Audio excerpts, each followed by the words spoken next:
Hello बच्चे लोग, कैसे हैं आप लोग। Welcome back to my channel that is learn with Guruji. I hope all knows that class 10th and 12th CBSE board examination are going to start from 4th of May, that is 4th May, and it will end up on 10th of June, and the expected results date are 15th July. So these are the important dates for the CBSE students, those who are going to give the class 10th and 12th examination. So by don't wasting the time, we will move to the second last topic of this chapter, that we are doing nationalism in Europe, that is visualizing the nation. Visualize मतलब इस आपको किस तरह से दिखाना है, visualise मतलब आपने किस तरह से उसको जो है वो अनपढ़ को समझाना है। फॉर एग्जांपल, आप जो है आपने डॉक्टर की जो शॉप होती है या डॉक्टर का जो क्लिनिक होता है उसके आगे इस तरह का निशान देखा होगा, और इसमें जो है वो रेड कलर फिल किया गया होता है। ठीक है, तो ये सिंबल क्यों बनाया गया। एम्बुलेंस के ऊपर भी आपने ये सिंबल देखा होगा। ठीक है, ये सिंबल्स क्यों बनाए गए। This is to visualise anything. जब आपको किसी चीज को दिखाना होता है, देखिए किसी भी पर्सन को दिखाना इजी है, कोई भी पर्सन हो, चाहे वो एम्परर हो चाहे वो किंग हो, किसी को दिखाना इजी है। कैसे दिखाएंगे आप उसका पोर्ट्रेट बना दीजिए, आप उसको जो है वो आसानी से जो है वो विजुअलाइज कर सकते हैं। लेकिन एक नेशन को कैसे विजुअलाइज करेंगे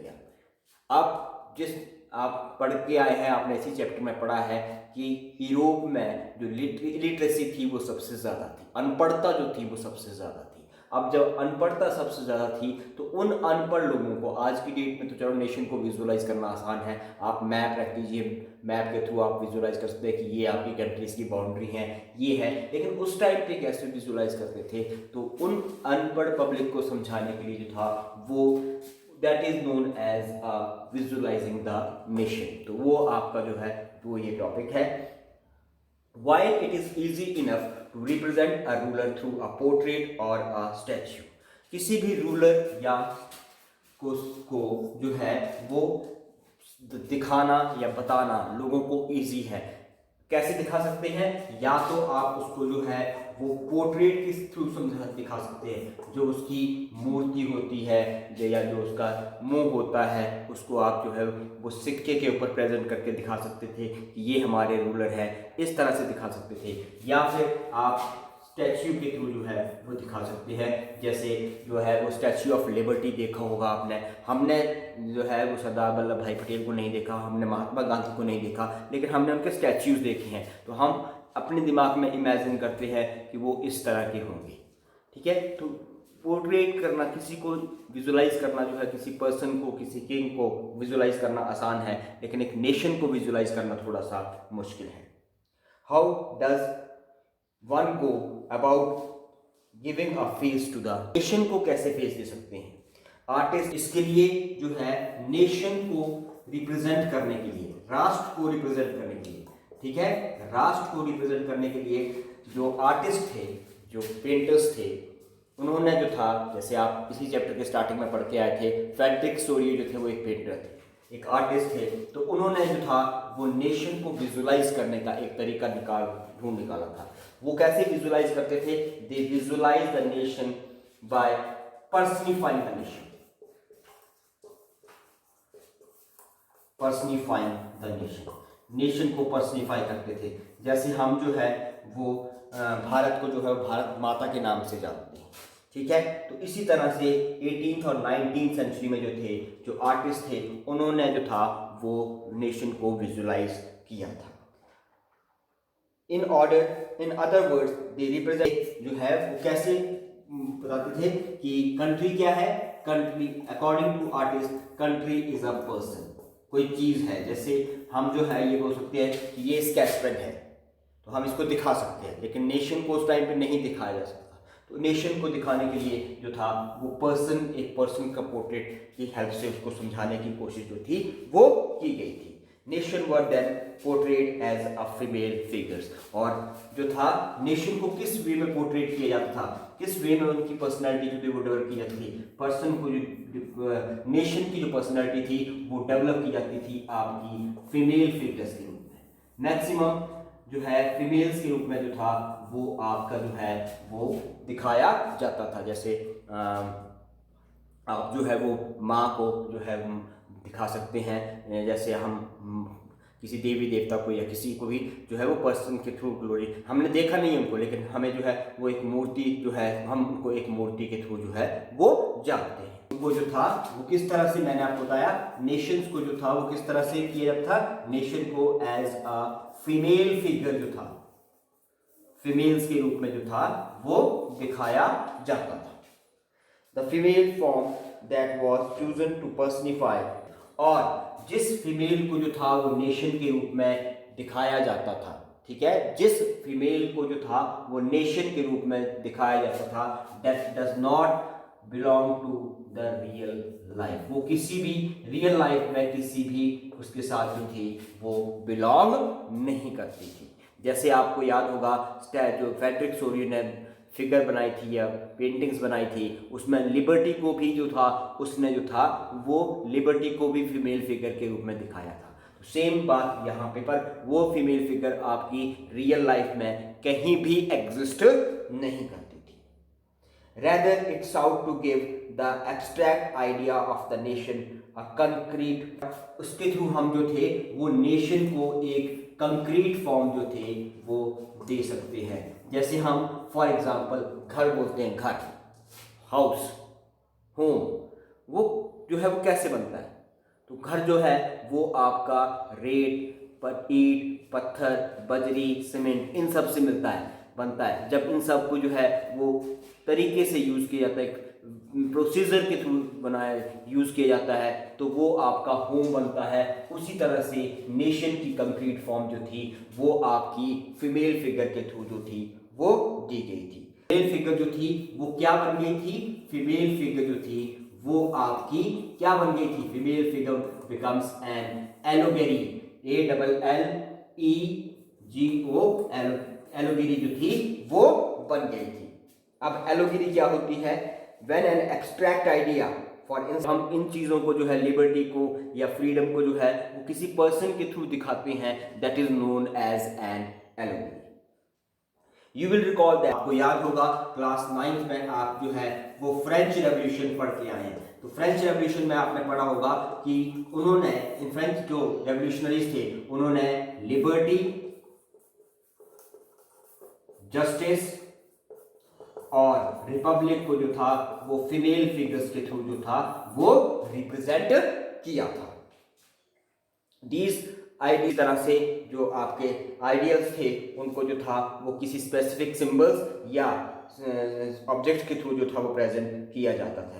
as you will remember that, as you remember देखा होगा कि लिबर्टी की जो है वो कैप जो होती है वो किस कलर की होती है, उसकी कैप जो होती है वो आपकी रेड कलर की होती है, ठीक है, कैप जो होती है वो रेड कलर की होती है। और द ब्रोकन चेन या फिर टूटी हुई चेन के रूप में होती है। While justice is generally a blind fold women, और अगर आपने जो है वो जस्टिस की फिगर देखी हो तो आपने जो है वो मूवीज में सीन देखा होगा कि एक लेडी है, वो उसकी आंखें बंद हैं और उसने हाथ में तराजू पकड़ा होता है और तराजू जो है वो दोनों तरफ बैलेंस होता है, ठीक है, तो that shows the figure of the justice, वो जो है वो जस्टिस की फिगर शो करता है, ठीक है। Similar female allegories were invented by the artist in the 19th century, और 19th सेंचुरी में भी आपकी जो है वो इसी तरह से आर्टिस्ट ने नई नई जो थी वो इन्वेंशंस की थी to represent a country, to present a country, to represent the nation. In France she was christened Marianne, France में जो उसको नाम दिया गया था, इसको ध्यान से सुनिएगा क्योंकि ये आपका जो क्वेश्चन है ये एक इंपॉर्टेंट क्वेश्चन है फ्रॉम एक सीबीएसई पॉइंट ऑफ व्यू। इसमें जो उसको नाम दिया गया था फ्रांस में, it was she was known as christened, CHRISTENED, christened Marianne, MARRINE, MARIA, Marianne, ANNE, ये इसको नाम जो था वो फ्रांस में दिया गया था। This name was given in the France, a popular Christian name. क्यों ये नाम क्यों दिया गया था? क्योंकि ये नाम जो है वो फ्रांस में बहुत पॉपुलर है, आम नाम है, इसलिए ये नाम जो था वो दिया गया था।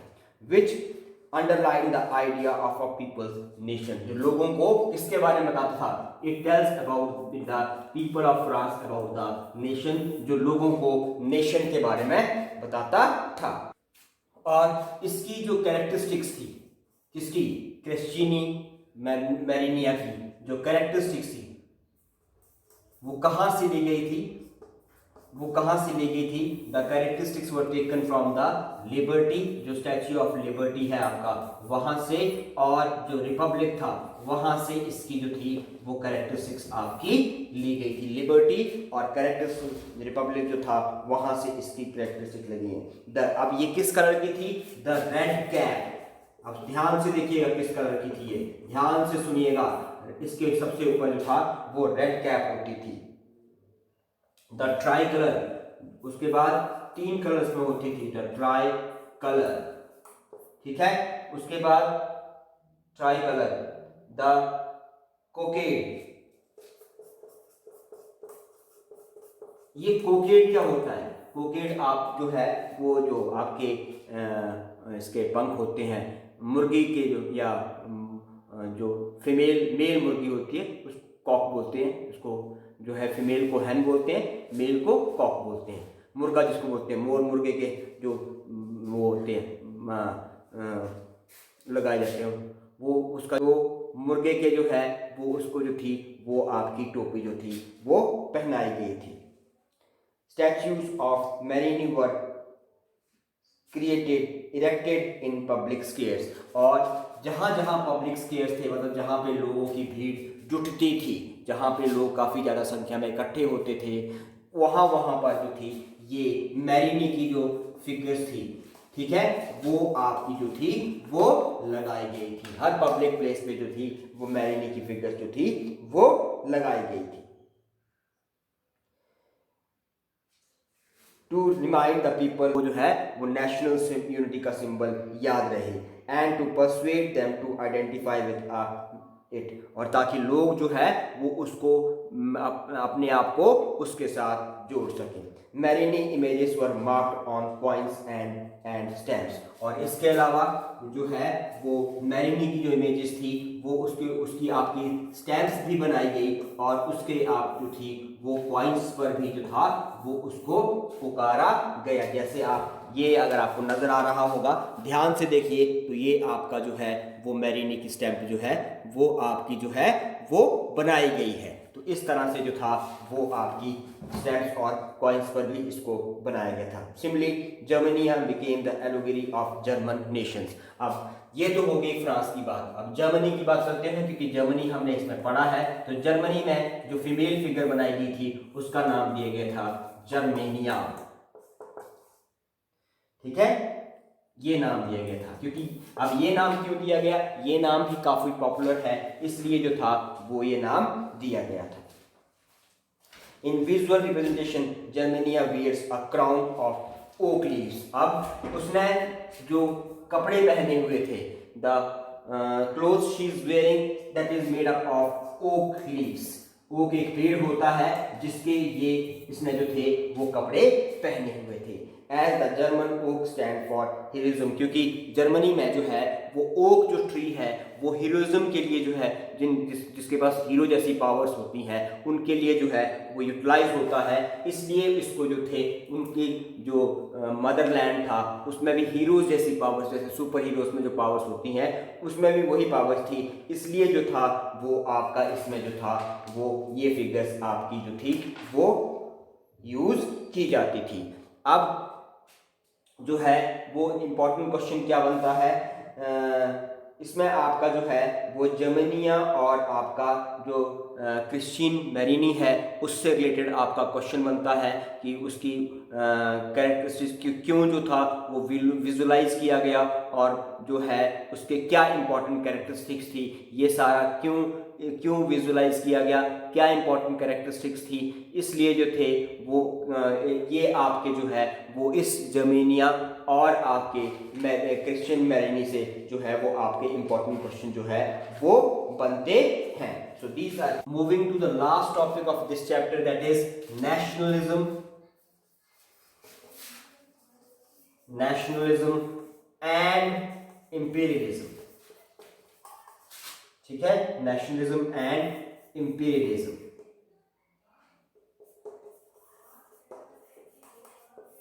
इंपीरियल पावर्स पढ़ी होगी आपने, जो कंट्रीज दूसरों कंट्री पे आकर राज करती थी, those are known as the imperial powers. तो कंट्रीज दूसरे कंट्रीज पर आकर राज करती, जैसे ब्रिटेन ने इंडिया पे आकर राज किया, तो those are known as the imperial powers.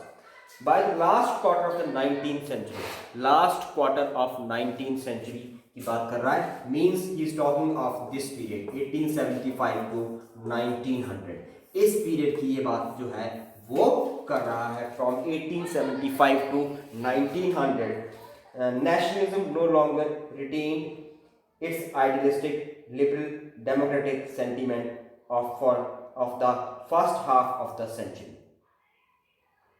Retained its idealistic liberal democratic sentiments of the first half of the century.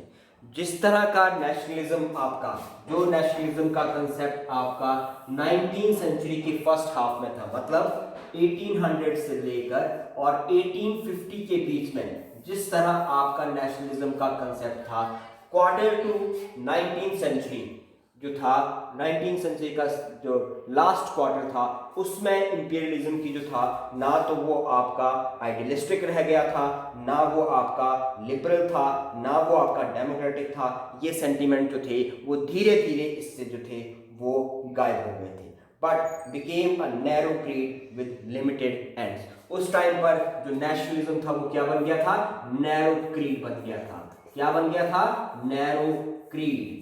Creed होता है मतलब कि जो आपको जो लालच होता है, that is known as a creed. तो नेशनलिज्म जो था वो इस पीरियड में आकर जो था वो क्रीड जो था वो बन गया था, और इसके जो एंड्स थे, मतलब इसके जो ऑब्जेक्टिव्स थे वो बहुत लिमिटेड हो गए थे, बहुत कम हो गए थे. During this period nationalist groups became increasingly intolerant of each other and ever ready to go to war. अब हुआ क्या कि इस टाइम पीरियड की बात कर रहा है ये. इस टाइम पीरियड में जो नेशनलिस्टिक ग्रुप्स थे, जो राष्ट्रवादी ग्रुप थे, they are ready to for the war with each other. Ready for war with each other मतलब वो इतने इनकी आपस में ही टकराने लगे थे कि वो आपस में ही वॉर जो थे वो करना शुरू हो गए थे, और जब मर्जी जो थे वो वॉर पर जाने के लिए तैयार रहते थे. इंटॉलरेंट हो गए थे, ये एक दूसरे को पाई आंख भी नहीं सुहाते थे, मतलब एक दूसरे को सहन नहीं करते थे. They never tolerate each other. The major European powers in turn manipulated the nationalistic aspirations of the subject people in the Europe to further their own imperialistic aims. अब ये एक important बात है कि जो यूरोप की मेजर पावर्स थी, अब यूरोप की मेजर पावर्स कौन कौन थी? यूरोप की मेजर पावर एक ये थी, एक आप पहले पढ़ के आए थे कि ये, या जिसको आप इंग्लैंड के नाम से जानते हैं, ये यूरोप की मेजर पावर थी. उसके बाद जर्मनी एक यूरोप की मेजर पावर थी.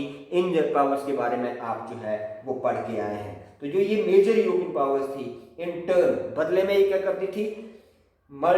Manipulated the nationalistic aspirants. जो नेशनलिस्टिक फीलिंग्स थी, aspirants means feelings,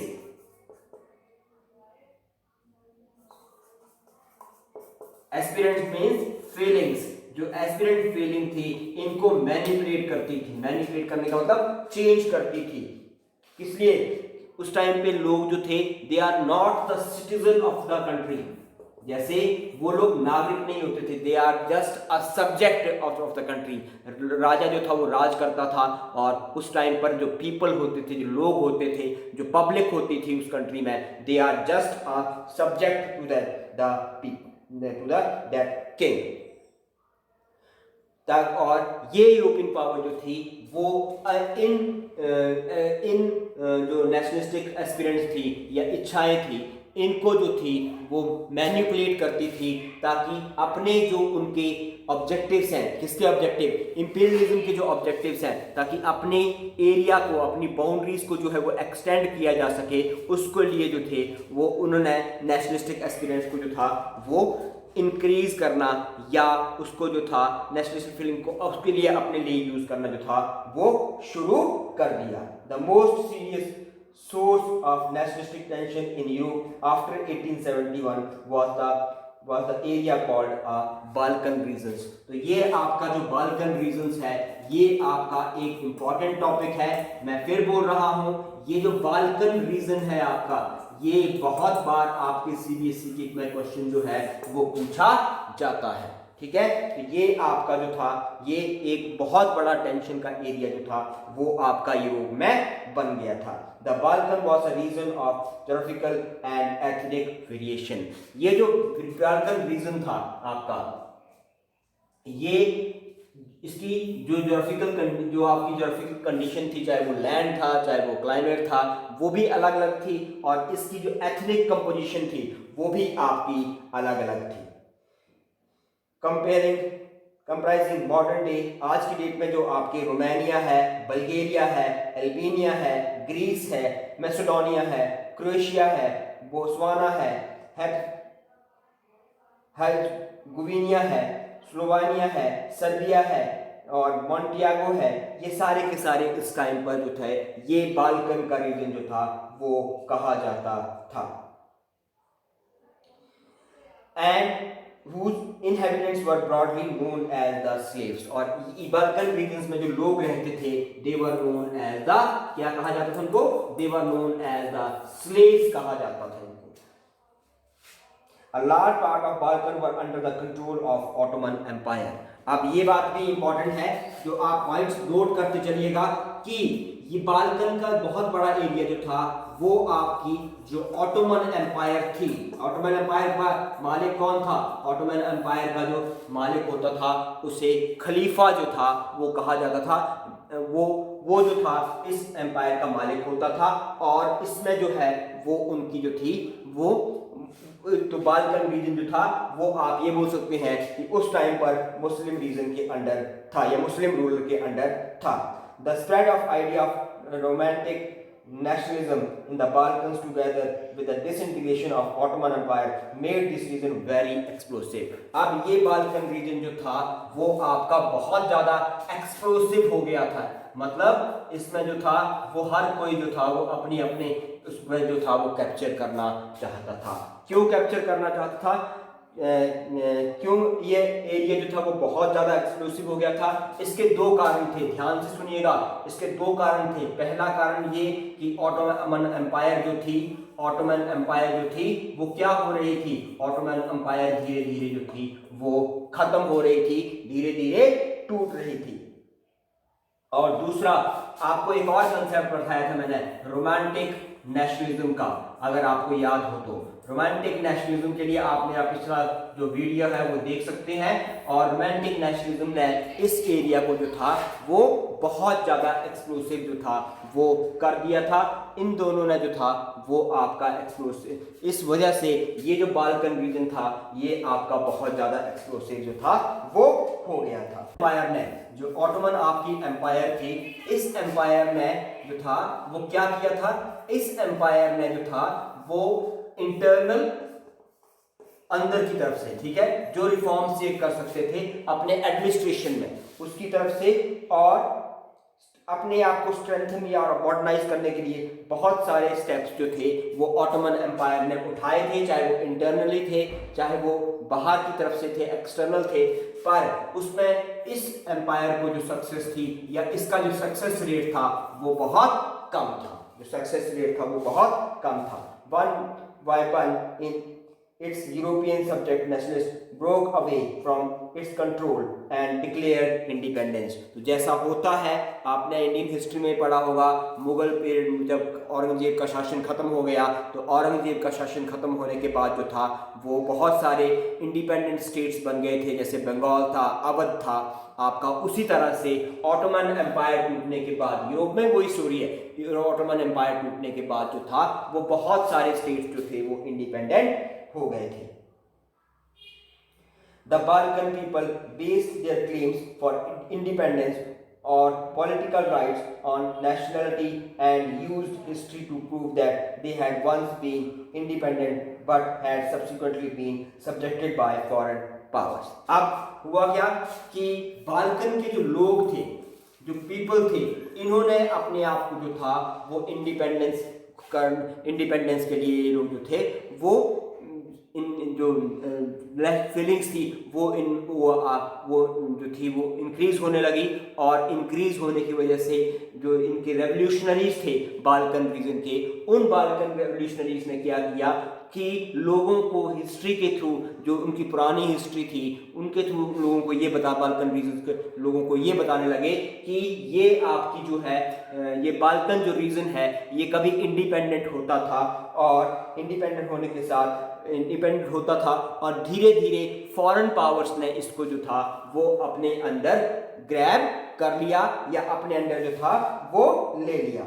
Hence, the rebellious nationalists in the Balkan thought of their struggle as attempt to win back their long lost independence। इसलिए Balkans के जो revolutionaries थे, जो क्रांतिकारी थे, उन्होंने जो था वो विद्रोह कर दिया, और विद्रोह करने उन्हें लगा कि विद्रोह करने के से जो है जो उनकी काफ़ी टाइम से गुम हुई इंडिपेंडेंस है उसको वो वापस ले सकते हैं। इसके बाकी का जो पार्ट है बाल्कन का वो हम नेक्स्ट वीडियो में करेंगे। Thank you very much. और लाइव स्ट्रीमिंग का सेशन हम आपका अभी तक शुरू नहीं कर सके हैं, उसका रीज़न ये है कि हमें अभी भी यूट्यूब से की मेल का इंतज़ार है। We are continuously in touch with YouTube ताकि वो हमें लाइव स्ट्रीमिंग की परमिशन दे। जैसे ही हमें लाइव स्ट्रीमिंग की परमिशन मिलेगी we will send a notice to you through a video, जैसे भी नोटिफिकेशन होगी आपको मिल जाएगी। Thank you.